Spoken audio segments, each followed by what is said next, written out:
আচ্ছা, এখানে যারা যারা আছে, কেউ কি ফরমালিনের জুস খাবে? ফরমালিনের কেউ কেউ খাবে না।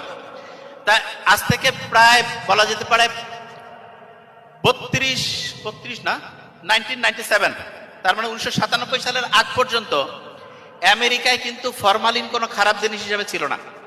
বলতো যে ফরমালিন এটা খাদ্যদ্রব্যে ব্যবহার করা যাবে, সমস্যা নেই।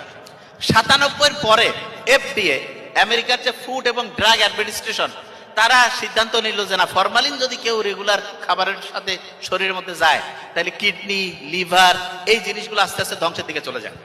তার মানে ফরমালিনের মতো একটা খারাপ জিনিস আমেরিকার মতো জায়গায় মাত্র 1997 সালের আগ পর্যন্ত ওরা জানতোই না এত খারাপ। তাই এখন মানুষের জন্য বিজ্ঞানের অনেকগুলো ব্যবহার আছে যেগুলো আমরা ব্যবহার করি, কিন্তু মনে করি যে না, এটার খারাপ কি, কতটা খারাপ এটা নিয়ে তো প্রমাণ হয়নি।